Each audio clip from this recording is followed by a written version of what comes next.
It's my great pleasure to welcome you here today. My name's Trevor Munven from Rhapsody Strategies. And my co-host and our special guests here today as well, Eric Deschamps. Maybe Eric, you can give a wave so people can see who you are, and Rob Dale. So there we go. And our hope today is to continue the series of conversations we've been having over the last, well, this will be our sixth one over the last few weeks, to continue to support business leaders and executives and leaders of all kinds as we work our way through this crisis, this really once-in-a-lifetime crisis that we're all working our way through.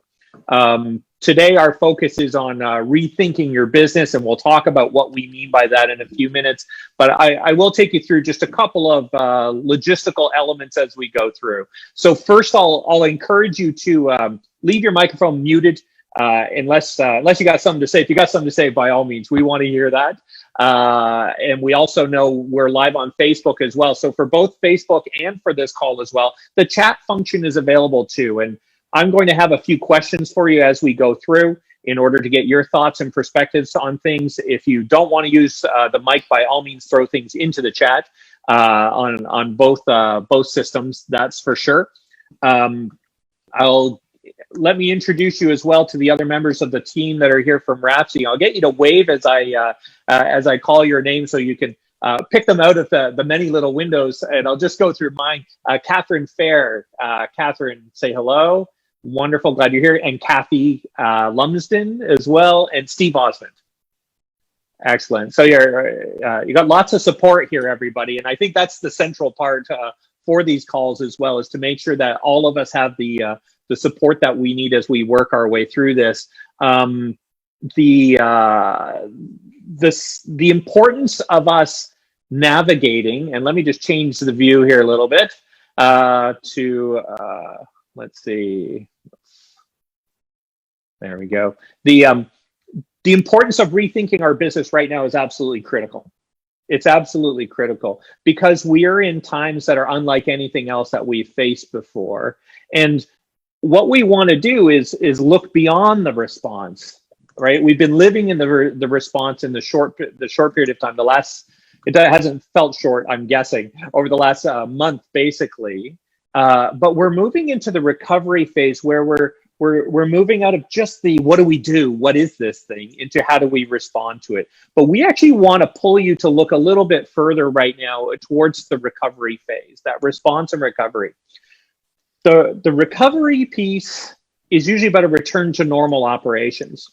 But the question we face that's quite curious in this instance is, will we actually return to a full normal? Will the normal we experienced before be the normal that we're going to experience after this? Because there are behavioral changes that are playing out even as we speak, and we're all seeing that. The social distancing is absolutely playing out. That may or may not be a factor that continues into the future.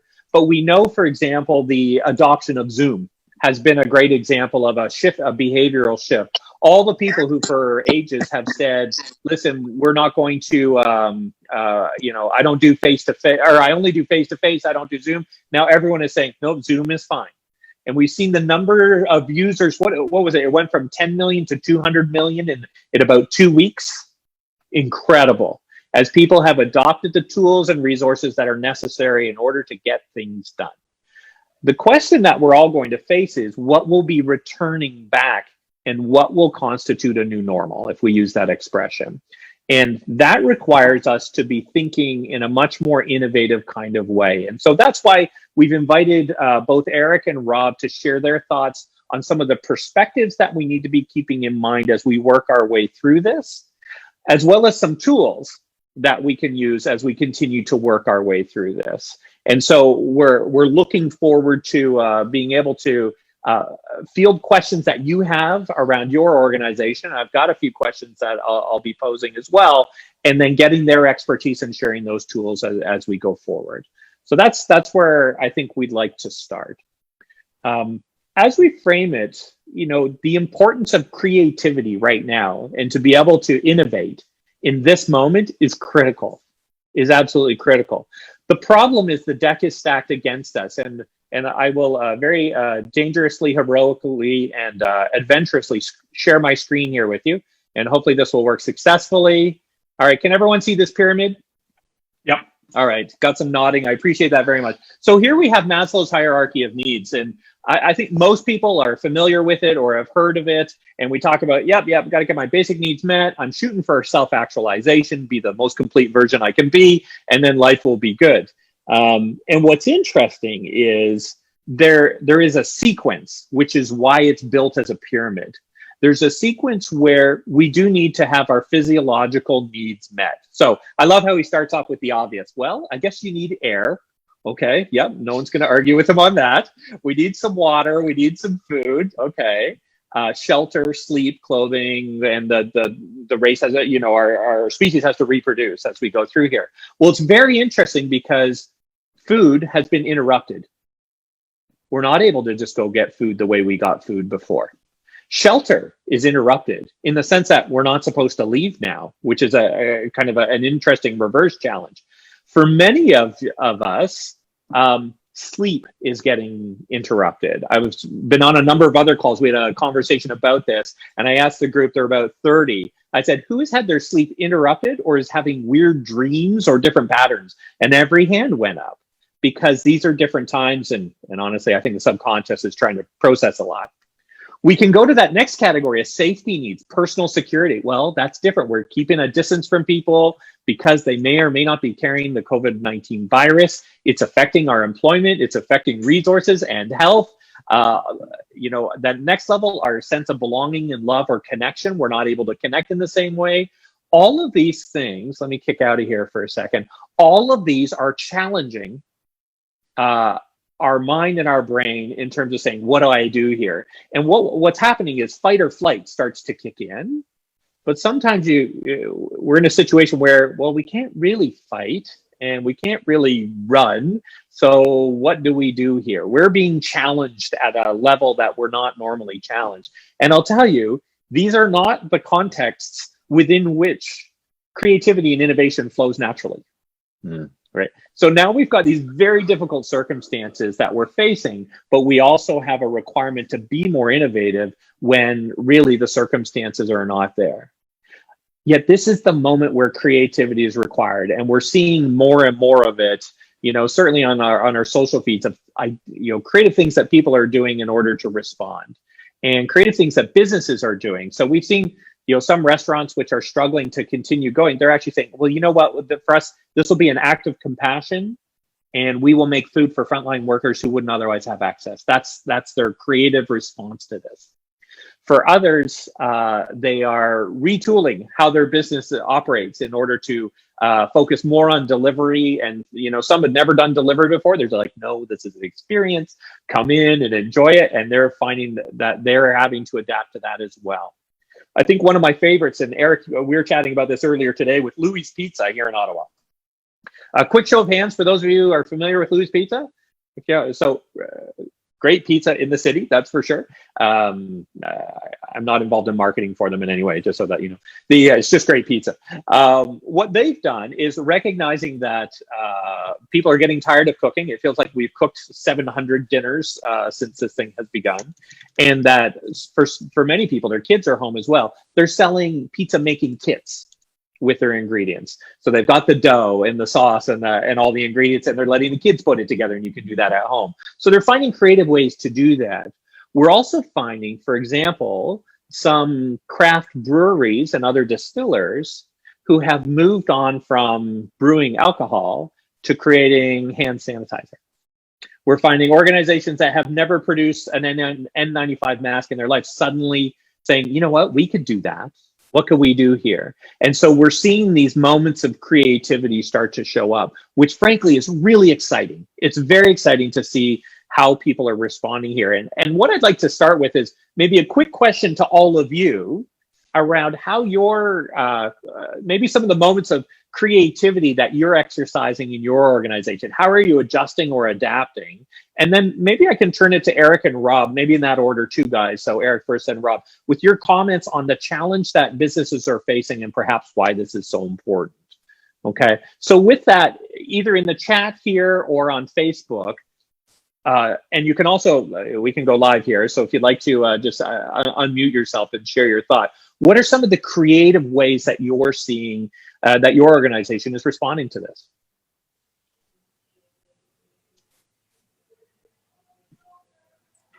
What are you saying? Milan? What we've been doing is podcasts, educational podcasts, posting, and just simply calling the clients, not for business, just say, hey, how you doing? And the other part, putting clients together. What that means is not everybody is off work. One of our clients that is, I think your client as well, HB Pools. Well, I was talking to Jeremy this morning on some ideas, and I'm thinking of a good friend of mine, she wants her pool open. Well, they're opening it tomorrow. Okay? So everybody's looking inside and say, oh my God, what can I do? What can I do for somebody else? I did several videos. One video I did instruction, just not selling, just talking about, hey, this, watch out for this or that. This is how you want to. 2 accounting firms are using the video to post, and they asked me, can we give it to our clients? No, please don't. I don't want anybody to know me. So that same video, I'm in a CEO group with some affluent people, and one guy says, Milan, I'm part of five different locations. Can you send me that video? Can I use it? It was dealing with employee benefits. I said, sure. It wasn't a professional video design, like say Waterbridge, which is my son's company. I'll put a plug in. It was me on my iPad in a t-shirt. And all of a sudden, so the idea is you can sit here. I was talking to, I got another podcast, Connor LaRock, we're talking, and he says, Milan, I'd like you to do a podcast. I said, I want to do one to teach people not to sit still. When this whole thing opens up, prepare your business so you can rock it instead of just saying, okay, well, let's see what's going to happen. Listen, we're having difficult times. I can't get a nurse to come and visit you. If you're my client and you just bought insurance and nurse needs, no, they don't want to do it. But we have found some that will. Or we're dealing with directors of insurance companies to say, okay, here, I'm giving you this file. Please do something different. So thinking outside the box, and the problem is when you're busy every day, as we all are, you don't think on these things. And, so I contacted an individual that's extremely connected. I said, hey, we should work together. Perfect call. Thank you very much. When this ends, let's get together. So yeah, just think outside the box. It's such a great time to be sharing what we know with others and looking for ways to connect, to reintegrate and to forge those. We've been having a conversation internally around the notion of bonding versus branding right now. It is about the relationships right now. You'll see us using the language of stronger together. It is about togetherness right now, and how do we continue to support that as we go through. Rob, I see you added another example. A company that makes sports turbines is now making face masks. Steve, around increasing marketing outreach to industries that are considered essential. Yeah, I think helping them understand that they have our support is so incredibly important right now. That's for sure. Let's see, what else do we have here? Reaching out more through LinkedIn. Michael, thank you for that. Instead of person to person. It's interesting. We don't need to stop, but we definitely need to change. And it's that adaptability and that creativity in these moments that are so incredibly important. Needs, great to see that you're here as well. Virtual coffee breaks and socials will resume. Keep team members engaged and have the chance to make sure that they're still coping, checking in on each other, as well as the external communications that go with that. And we'll be looking at other options as well as we go through. Ken, at Integrity, you had, I do see you there. Thank you so much. Thank you. Yeah, I'm one of your new clients. I just started working with Rob Dale, and I'll tell you how incredibly happy I am to be working with you guys. My business, you already mentioned it earlier. So I'm in the business of helping to prevent workplace violence, harassment, etc., and then dealing with it through investigation when it happens. And we've had interesting phone calls amongst investigators on how do you do this in this day and age when, you know, there's a lot of stress, there's still a lot of hurt going on, people feeling harassed or whatnot, dealing with past issues. And we never ever said we could possibly do a face-to-face video interview. It was, sorry, losing my earpiece here. It was a hands-off sort of approach because you can't read the body language, etc. Well, we came together and said, well, no, we have to do this, and we're finding it to be quite effective. And so you had mentioned Zoom earlier. I'm just restating what was said previously, but the whole notion of actually having an interview and trying to extract information from people, it's back to relationships, and my colleagues are telling me it's working well for them so far. So just a quick little example there. Thanks. That's great. I think that's so useful. I think that's, there are areas where, there's an organization I work with where they've been talking about taking their service online and a little bit back and forth with the board. I'll tell you, everybody's on side right now. 100% of everyone is on side saying, how will we make this work? So it's interesting how those questions shift a little bit from should we, because I think that question has been answered right now for many organizations, to how will we? And I think that's a great, valuable example there, Ken. Thank you for that. Giancarlo, I see you had a couple of thoughts there as well. I know you guys, Eurotile and Stone has been launching right now in Toronto, a new major showroom in a world where, we've said, people, let's not get together. So taking clients on Zoom, video interviews in essence with them as well, working with the team. These are great strategies as we work through here, that's for sure. Nicole, free consultations to help. It's a great time to support, right? It's a great time to extend what we're able to do, because let's face it, for all of us, we remember the people who were with us when we're in a crisis. And I think in some ways that's a very simple version of this, and we want to make sure that we can continue to support people as they do that. In part because I think all of us got into our organizations because we care about something, we care about our clients, and we do want to help. And we also know that it will help to continue that relationship well into the future as well, well into the future. Microsoft Teams, the happy hour, the virtual happy hour is a great one. Just that venue to reconnect. What a great idea. What a great idea. Okay. Well, I'm very grateful for your thoughtfulness on those and for what you've shared. Maybe now I could turn it to Eric first and then to Rob, your thoughts around this as well, and that challenge and the importance of being able to be creative and innovative critically at a time where it's so difficult to do so. Eric. Absolutely. Thank you, Trevor. And so great to see so many of you on the call and contributing your ideas and thoughts. It's really in the coming together, the sharing of information, supporting one another. This is the strength that we're going to tap into as we realize that if there was ever a time leaders needed to come together, it's now. We said it on last week's call that leaders dealing with crisis, it's kind of par for the course, isn't it? It's part of the job description of any leader is from time to time to deal with crisis in their organization. The interesting dynamic at play right now that's unprecedented, at least in my lifetime, is that all leaders everywhere are facing the same crisis, and in many ways, the crisis of their lives. And so we're very much, as we talked about on our last call, when we talked about the phases of crisis management, very much so still in response, moving into recovery. Response is that first, we're trying to mitigate damage. We're trying to respond to what's just happened. We're trying to minimize the impact. We're trying to find our balance. We're making quick decisions. We're taking fast action. Sometimes in hindsight, they weren't the right decisions or the best actions, but we're often having to make those very quickly with very little information. Right on the heels of that, of course, we move into recovery, where we start to stabilize the business as best we can, try to restore core operations, critical systems, so that the business can continue to operate, the organization continue to operate, even if it's not operating full steam ahead. We're just trying to bring some stability to it. And unfortunately, that's often where it's where most of the leaders we're talking to right now are in those two phases.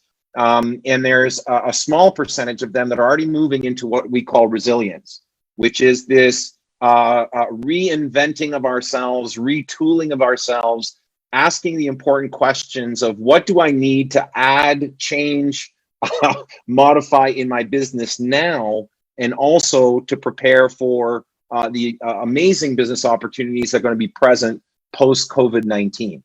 The challenge for any leader at any given time is to have one foot firmly planted in the present, right? Practical, pragmatic, looking at reality, taking action, moving things forward, but also to have the other foot firmly planted in the future. Where are we going? What are we becoming? What are the trends that we need to respond to? How do we prepare for the future? That's true at any time. It's more true now than ever. Leaders need to have both feet firmly planted, but one in, what do I need to do right now to survive in this crisis, to make sure my business is still around 4 to 5 months from now? The statistics that we're hearing are not encouraging. I think the latest from CFIB that at least over 30% of small businesses were going to be shutting their doors. The restaurant industry's been hit even harder. I think they're up to upwards of 50% or higher now. A lot of ground zero businesses that the reality is may not make it, at least in the short term, because of the impact of this thing. Those of us that are not ground zero businesses and have not had to completely shut down, have been able to maintain operations, have a bit of a better chance here for the future. But it really comes down to positioning ourselves for what's coming. And so when we talk about the importance of innovation, the importance of creativity, this is about preparing ourselves to survive what I've been calling the Great Purge. On the other side of this thing, folks, there's going to be a lot fewer players. Let's face reality here. There's going to be a lot fewer businesses left standing. There's going to be less competition. I mean, we wouldn't wish this on anybody. So I'm not saying this with any gladness of heart whatsoever. It's sad, because behind every closed business often are the shattered dreams of an owner who put a lot of blood, sweat, and tears into this thing, and now with conditions beyond their control, they've been dealt a deck of cards that is devastating. But on the other side of this, once we get through it, the businesses that are prepping now, that are positioning themselves now, planning now for post-COVID-19, are the ones that I believe will emerge strong and be able to seize on the opportunities that are before us. The biggest challenge, Trev, you've already referred to it, is right now, because we're in response and recovery, because we're acting fast and furious, right? I don't know about you, but sometimes just turning on the news and or dialing into CBC website to get the latest updates, and I can feel sometimes the anxiety just creeping up. Like the stress levels start to climb. It's that fight or flight response, that adrenaline that your body is pumping out right now to help you keep pace with what's happening, is helpful to keep you going, but is actually fighting against the very things you need to do to think more deliberately and think more strategically. Because the adrenaline response, the fight or flight, it's very primal, right? Not very sophisticated. We're not doing our highest level thinking when we're in that mode. And so it's critical that we as leaders, one, be taking care of ourselves through all of this. Two, that we be engaging in the right kinds of conversations, asking ourselves the right questions, using frameworks that can help us approach our business from a different angle altogether, so that we can reinterpret the facts, we can reinterpret our understanding of our business, and perhaps create something not only very innovative in the now, but also something for the future. Thank you for that, Eric. I think the notion of a foot planted here and a foot planted in the future is a great description of the role of a leader in any context, and especially now. And I think, sometimes I think when we think of those 2 feet, one would be on more solid ground than the other. But in this case, I think the ground is moving under us as we work our way through it. So the demands are higher. Rob, let me get your thoughts on this as well. And then, guys, I want to turn to you a little bit around some specific tools or resources that leaders can use to help them as they think their way through this. But Rob, let's get your thoughts on this first, please. Yeah, and I think Eric summed that up so well. There is that notion of we are in that fight or flight, the anxiety, all of the emotion that we're feeling. It's, Kathy, who's on the call, the counselor at Rhapsody, she recognizes this and certainly talked to this last week in one of our calls, was that challenge of the anxiety. I mentioned, I think probably in our first call, I referenced Stephen Covey's work around circle of influence and circle of concern, and the notion of being able to shift our thinking from the things that are outside of our control to the things that are within our control. And the sooner and the more we're able to do that, to be able to focus in on, here are the things that I currently have control over. And I encourage people to do that, is to take some time even to just kind of create 2 lists. Things not in my control, things in my control, and begin there, and then start to shift the energy to the things that are within our control. The anxiety is not, it's going to be there. The uncertainty is going to be there. As Eric pointed out, and again, did a great job. There, unfortunately, may even be some of us on this call whose businesses don't survive through this. And that is the reality of where we are at. Many of those things are outside our control. And so to be able to focus in, and I think certainly doing things like calls like this, I encourage people to be connecting to like-minded individuals, to be able to allow that creativity to begin to flow. One of the things that I've certainly experienced is when I'm sitting alone in my office trying to come up with some ideas, I often struggle. It's hard to brainstorm alone. And so to be able to pull in others in order to do some of that brainstorming, in order to allow that creativity to flow, is more important today when you're also struggling with the anxiety and all of the other things that we're dealing with. And so that's where I think calls like this one, and why we're continuing to do them, is because we recognize the importance of bringing the community, the business community together to be able to allow for that creativity.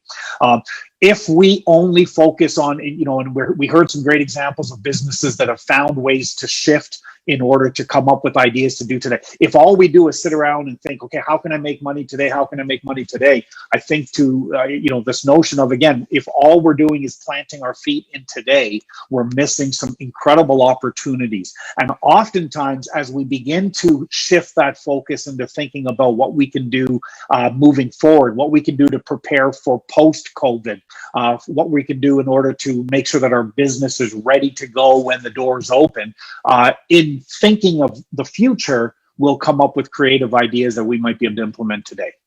And so to take the pressure off of just today and to put the focus and the energy on tomorrow, I think is absolutely critical for us to do as business owners during this season. Thanks, Rob. I think without a doubt, and both you and Eric have shared it, that we are facing the reality where there's going to be a shakeout of businesses, right? We know at any given time, some businesses are on the edge, they're wobbly, and those that are on the edge and wobbling are going, are not likely to do well through this. Regardless of who makes it and who doesn't, no business will go untouched through this experience. There are going to be changes and ripple effects and implications for every single industry, every single business, right? The scale of this is enormous. The fact that 90% of children from around the planet are not in school right now, speaks to the scale and the scope of this. So, it's just incredible. I think with that in mind, the decisions we make right now in our business are the ones that are going to shape the implications going forward. And so the decision making right now is the critical decision making. As we're stepping out of response, we can't just go, phew, made it. Now I'm just going to ride this out a little bit. It's now starting to look and say, what are the implications of this going to be? And we made reference earlier to say there are some practices that are shifting. The role of delivery is changing, how we order things, how we interact with one another. And we don't fully know yet which ones are permanent and which ones are temporary. And part of our role is to figure out in our context, which will be which, what do we think it's going to be for us? And so I think that's part of the questions we need to look at going forward. In the remaining half of the time that we've got, I wonder, and maybe just Eric, I'll turn to you again, and then Rob, let's talk about some of the tools that the group, the leaders can use in order to start to make some of the shifts and to help support the thinking that's required in order to bring to life some of that creative thinking at a time when maybe we're struggling a little bit more than normal in order to do that. Eric, why don't you lead us off there a little bit first, if you don't mind? Absolutely. Thanks, Trevor. The reality is, even on the best of days, trying to be creative can be a challenge. It comes more naturally to some than to others. And it's difficult often. The things that fight against creativity and innovation in regular peacetime are the same dynamics that are going to be at work during wartime, except amplified because, again, the dynamics that we've been speaking of. Eric Bergen typed in the notes, brainstorming alone has been an issue for me as well, and my response to him, you can see it there. It's an issue for all. It's a tough thing to do solo. As a matter of fact, I would actually challenge the notion of whether it can be done completely solo. Sure. I think a person can come up with an idea, but it doesn't become brilliant till it's been bounced around by a few committed individuals. So it's doubtful you can do this in isolation. And we're hoping that one of the, as a side note, that one of the side benefits of these calls, other than doing our best to provide you with valuable information, timely information, support during this time, that some connections will emerge here. That if you've got other colleagues, business colleagues, whether, I know we've got a number of folks on the call today from Calgary, which is so great. A lot of you here local in Ottawa. Bill Turpin, I forget where you're from. I know you're calling from the U.S., brother. You move, every time I talk to you, you've moved, so I can't keep track of. No fixed address. Yep. The point is what I'm hoping is what we're hoping we'll see is that leaders come together in small groups and support each other, and perhaps this would be an exercise where it could be your first venture together is to talk about how you might help your business. We're going to present to you probably one model in its entirety today and refer you to a couple of others that we use frequently to help any organization rethink their business model or create it from scratch, that I think you'll find very, very helpful. Given our time, I think Rob will focus in on the first one. And then Can I jump in with just before we dive into the model? This is something that I'm certainly thinking of with some clients and talking to. I'm a big sports fan. I love, and of course, missing not having any sports, although it seems to be that's further down on my concern list or care. But I am still at the beginning of every season for every sports team. One of the things that they do is they bring everybody together and they begin with the basics. For a hockey team, they get on the ice and they skate and they pass the puck and they practice stick handling and they shoot, going right back to the basics. And I think that even with the tools that we would suggest, this is a type of time of year. This is in the midst of this crisis. One of the things that we could do is go back to almost business 101. Some of the things that should be done for a business right out of the gate, right at the beginning, whether you were starting a business or something that you were looking at some point in your business. And so I don't think we're going to introduce these incredibly, mind-blowing, here's a brand new technique that's going to absolutely floor you. I don't think that this is the season for that. These are going to be some basic things that as soon as we introduce the concept, the first thing is most of you will say, oh, I've heard of that. And it's important to, let's get back to doing some stick handling. Let's practice passing the puck. Let's practice shooting. Let's practice skating. Let's practice the things that are basic within a business. And by doing that and getting back, you're going to get out of the gate faster because all of the memory is going to come back and the stuff that you're used to doing will come back once you get those basics in place. So Eric, I'll let you go ahead and introduce our first model. I know that we're talking about, but I'm just using that as an example of why we're going to be introducing what we introduce. This is the power of any framework, the power of any model. Whether we already looked at a model on today's call, Maslow's hierarchy of needs is a model. It's a framework to help us approach something in a more systematic fashion, a more holistic fashion, to make sure we're covering all the bases. And so the tools we're going to do that, introduce to you today and walk you through are just that. They're not exhaustive, but they're designed to help you look at the whole picture and perhaps drill down on the areas that are most important. And what's an interesting is right before this call, I was on with a client who is formerly from, she was actually was a guest on our calls recently. She's from the medical world, the world of emergency medicine. She managed an emergency department and now is working in private business. And we were talking about the challenge right now of knowing what to do and when. There are so many things to give our time and attention to. And as we look at moving into innovation, creativity, and perhaps making some pivots and some adjustments, that challenge will be amplified, because now we have not just the stuff we were looking at already, trying to decide what comes first, how do I prioritize it, what do I move on right now, what do I wait, what do I wait on? Now we're going to have perhaps some new initiatives that are going to require the same type of prioritization. And her and I were talking about triage, right? When triage is the basic, when you come into the emergency department, they have protocols where they help identify very quickly what needs to be addressed right now, what's life-threatening, to something that can wait until later. And actually, our Canadian system has 5 different steps, and she walked me through it. You're going to have to, in your triage of what's going on in your business right now, determine what matters most right now. It's the most challenging part of any leadership role is what do I focus on now? I mean, there's so many things to focus on, but it's an important concept to keep in mind as we jump into this. Show of hands, who here, let's move right to the first. We want to give you a practical approach to this. How many here are familiar with SWOT analysis? Let me see your hands. Just wave at me if you've heard of it before. So many of you on the call. I'm going to share something with you here. If I can find it on my screen, I've got too many windows open. Here it is. I'm going to share this so you can see it. So for those of you that are not familiar, you'll be able to have a look. So there it is. Can you all see this on your screen? Can I get a show of hands if we see it? Yep. Okay, great. A great approach, if you're familiar with SWOT, it's a simple way to analyze your business at any given time. And the word SWOT is actually an acronym. S stands for strengths, W stands for weaknesses, O stands for opportunities, and T stands for threats.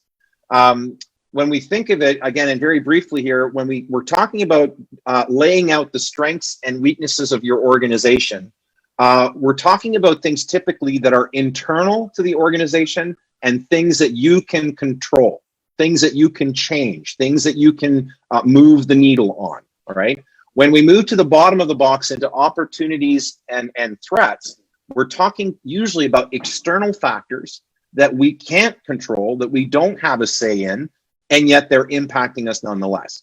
Does that make sense? Okay, so one is internal, the other is external. For example, we've done SWOT. We use SWOT with many clients. I've done some recently, even right before the pandemic hit. And I can guarantee you, nobody had COVID-19 in their threat box, but it certainly belongs there now for all of us. I would venture to say that actually it should also belong in your opportunity box. But the point of this exercise, and where we have modified it for the purpose of creativity and innovation, is you can see, and by the way, we're going to make this document available to you after the call. You'll be able to go somewhere and download it, a simple PDF that you can use with your team. And yes, I love that, Paul. And if there's, feel free to use the chat box to connect with others, even as we're going through the call here today. That's a great invitation to connect.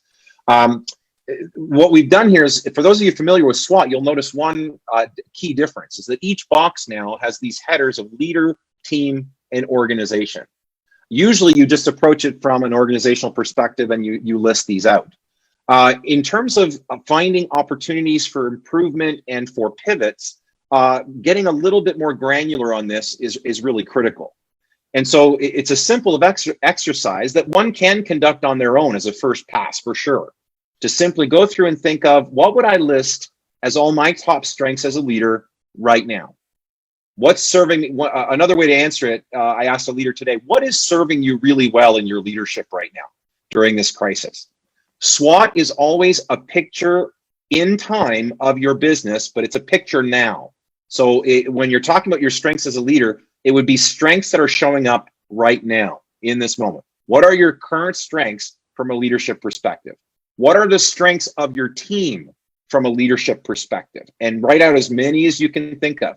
What are the strengths of your organization right now? What would you list in the area of strengths? And strengths doesn't mean they have to be perfect. We're not asking for perfections, we're asking for strengths, all right? So understanding you may put it in as a strength, there may still be room for improvement, but it would differentiate it from the column of being a weakness, okay? The next box is the same thing. What would I list right now as my current leadership gaps, right? Areas of improvement. What are the things that are not serving me well right now? That I know these gaps in my leadership, this current crisis is making those even more obvious. Again, another conversation with a client today where some relational tension between partners that was there before COVID-19 hit. Guess what the stress is doing?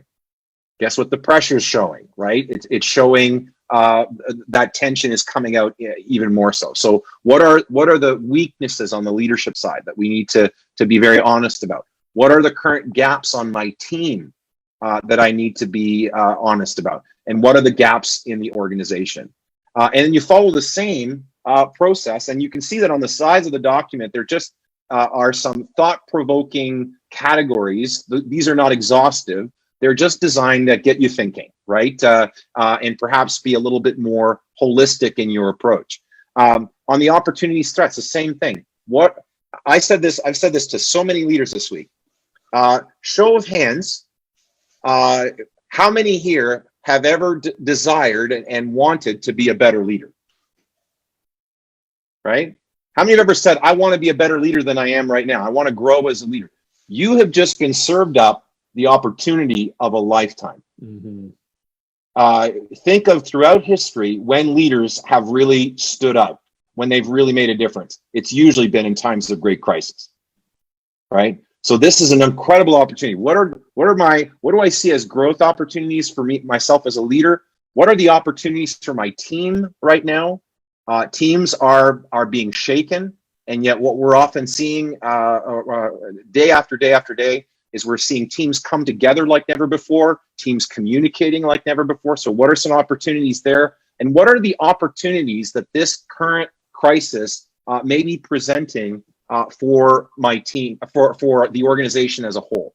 And then the same, what are the threats to our leadership? What's the threat on the team side? What's the threat on the organizational side?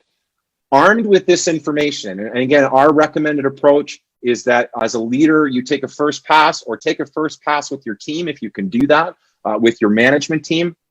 Always better to have more eyes on this than fewer.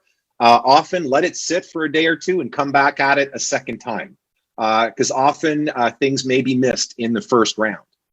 The goal here is to arm yourself with a very keen awareness of where your business is at, and to begin to then decide and pinpoint where you might begin to lean in with greater intent, both to benefit your organization now and also position yourself for the future. So that's the quick overview.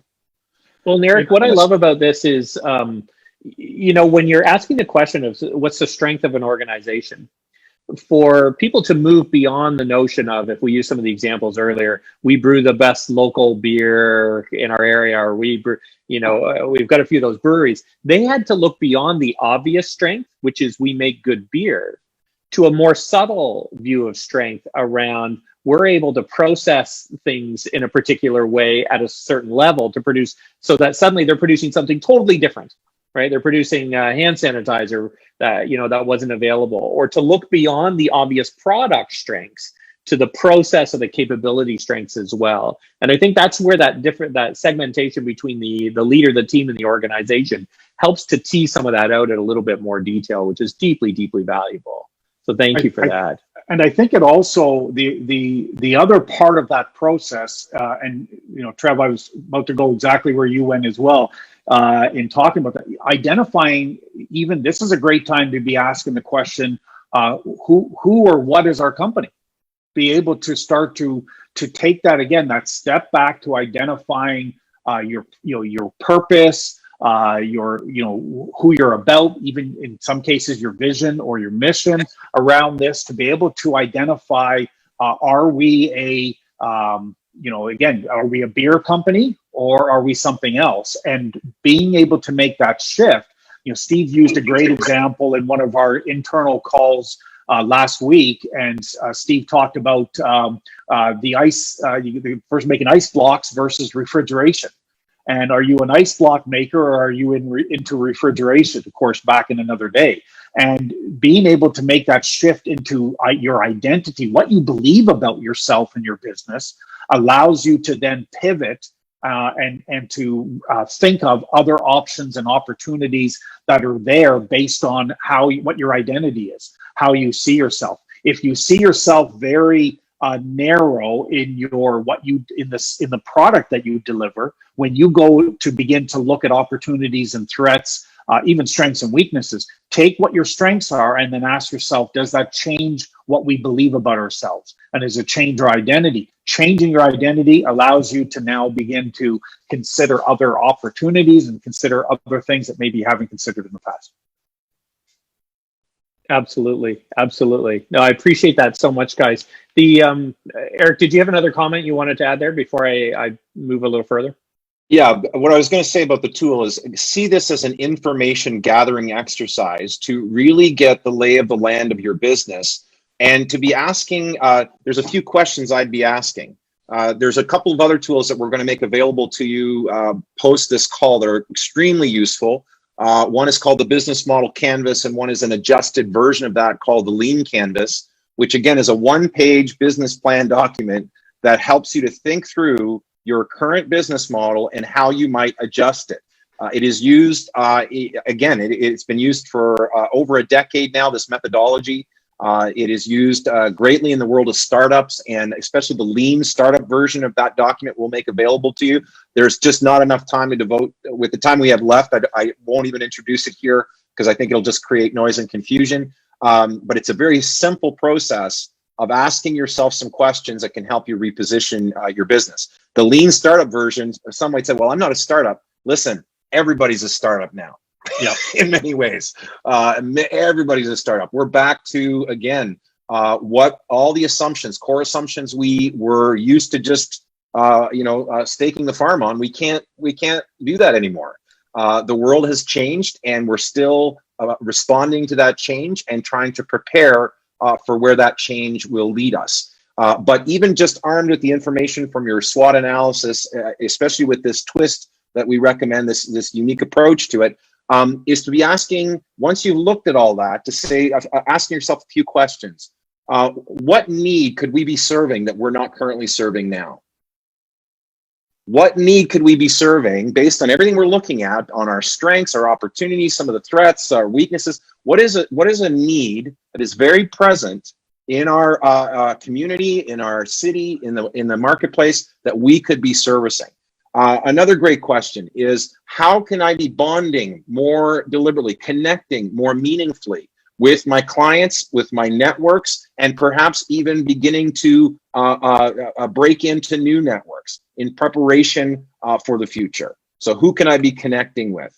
And the other area that I would consider to look at is, again, your communications. We're going to be devoting 2 calls next week to this very topic about how to communicate in this current, or how to, especially from a marketing perspective, how to communicate to the larger marketplace given the current market conditions. We're going to have some great guests that have been on these calls that are experts in this area that are going to be contributing to that conversation, and we look forward to that. But those are some questions that you can ask immediately once you're armed with this information to start identifying potential areas of pivot and opportunity for you.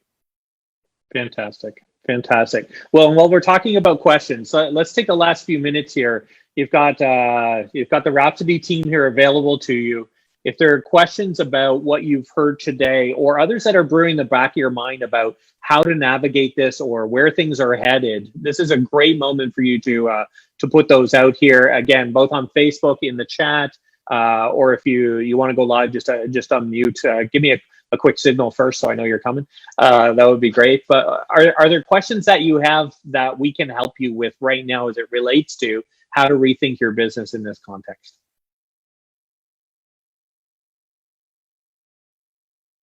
I sense we've explained things extraordinarily well then. We'll I give it see just a Philip's, minute. Philip's got his hand up, Trevor. Philip, please. Thank you. Thanks. I've been thinking a lot about an article that I read. I'll send the link in the chat, but talking about how there's kind of three fundamental ways to view this crisis, either as a short term, and the analogy given was like a blizzard, medium term, like a winter season, and then a mini ice age. And your comment about everybody's a startup was language that was used in that article. And I'm curious, just kind of around mitigation strategies for kind of a short term, medium term, long term. So maybe I'll jump in first. Mitigation is interesting because mitigation is usually how do I prepare myself against these things in advance? And in some ways, this has landed. And so now we're looking to say, is there a way to mitigate in the future against that kind of thing? Well, it's interesting. It depends on which one you think it is. You can mitigate against blizzards, against the storm. You really can't. Well, you can mitigate for winter as well, because you can start to say, oh, I know winter's coming, so I'll put on my big coat, my big boots, and for me, especially a toque. I still have to put on sunscreen. All of those things, but we know that it's going to end. And so it's a short-term activity around that versus obviously the ice age, which is kind of equivalent to imagine you now operate in the Arctic. What is that like? There is, it's going to be like that forever. It's those who will respond to this as if it's a blizzard when it's actually more like a winter or an ice age that are going to run into trouble, because they're going to take some short-term actions that are not going to set them up for a long-term reality. And this is the difficult part, I think, in the question, Philip, which is to figure out, is it winter or is it an ice age? Because it's sure not a blizzard. The blizzard would be over. It's not a 1 month blizzard, right? That's what we're at already. So we know it's either a winter or ice age.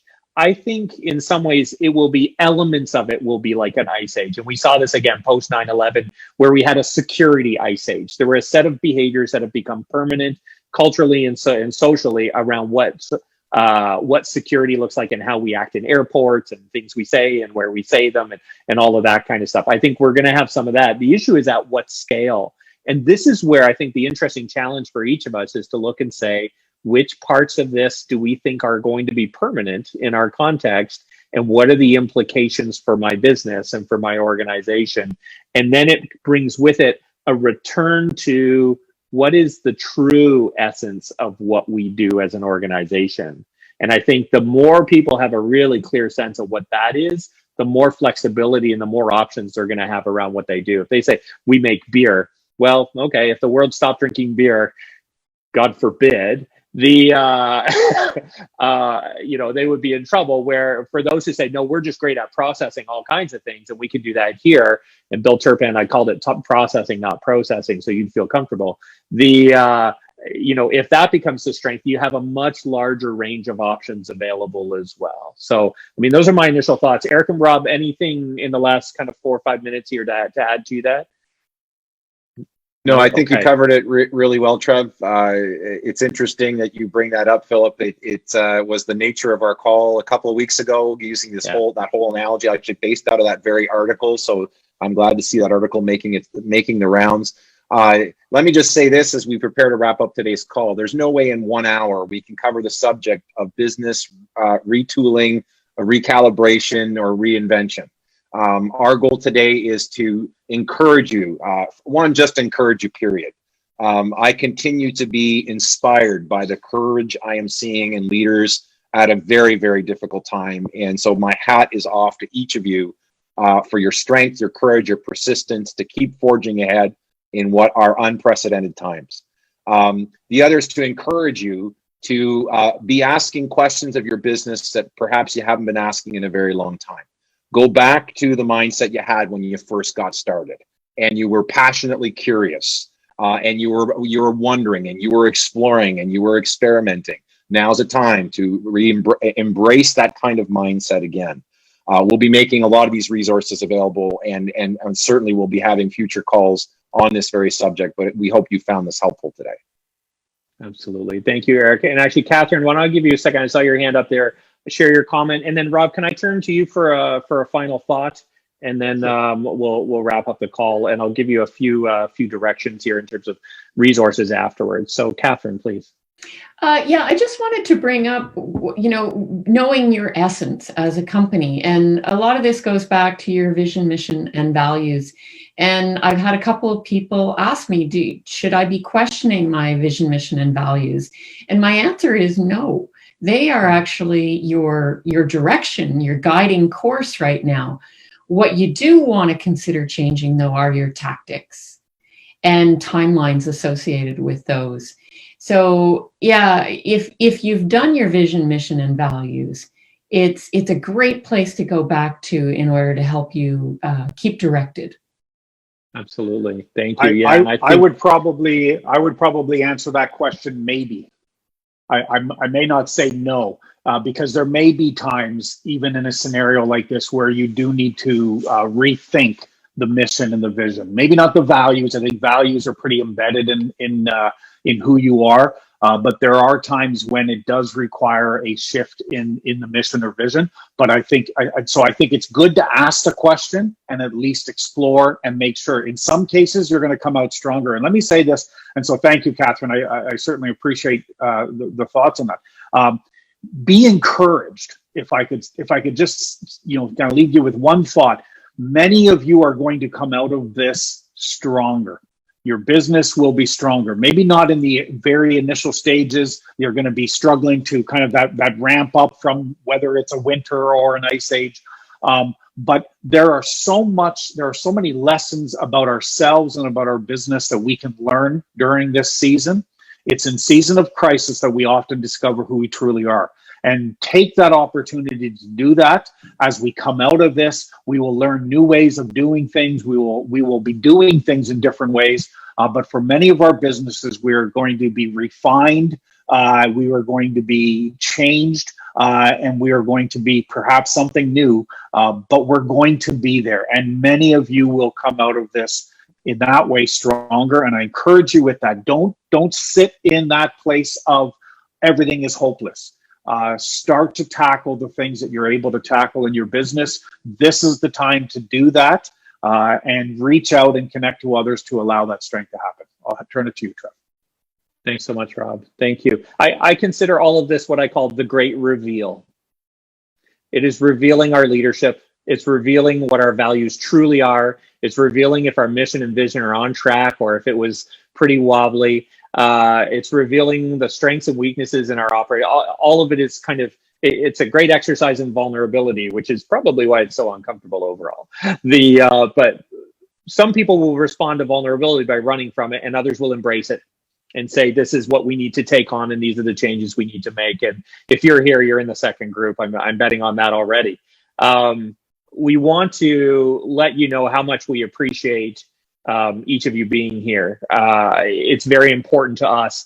We are, this is a time when we all need to do what we can to support one another in order to make it through, which is why we keep using that language of stronger together. And for us, these calls are a way for us to contribute what we have and what we can share and what we can offer. And we see others doing it as well. We know our team is working with leaders all over the place.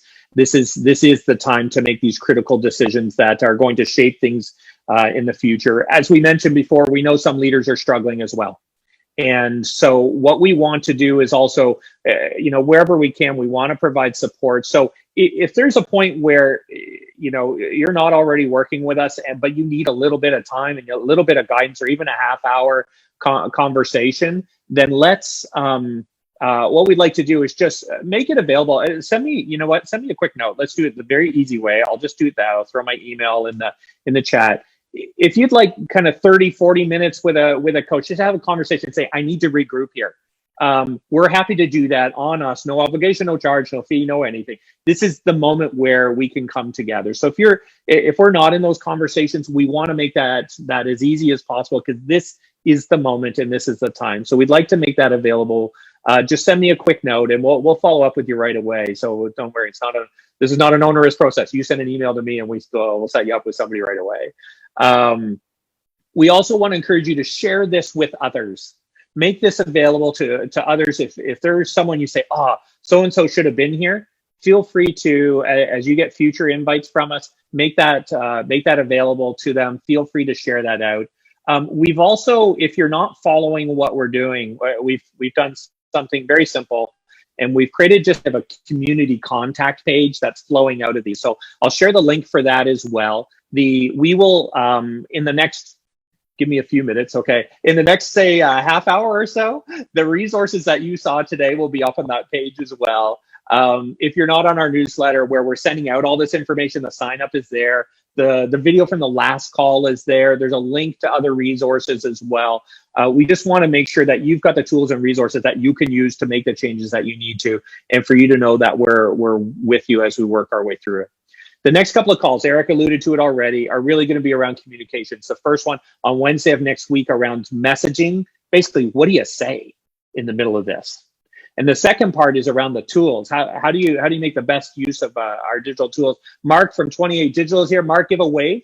Mark's a very savvy guy, and he's going to be part of that conversation to help us understand how to use some of these tools. He's been sharing some information already about changes that Google AdWords are making and what to be aware of, what to keep in mind. So if you're not connected to 28 Digital, I encourage you to do that as well. We're going to continue to, we've got at least another 6 weeks worth of calls ahead of us that we've already identified. If you want to receive those, just make sure that you fill out that invitation on the webpage, and we'll make that available to you as well. We are deeply grateful for each of you. I won't keep you any longer. We want to say thank you. We're here for you. And what I can also see, you're here for each other. So take advantage of one another as we go through this as well. Thanks, everybody.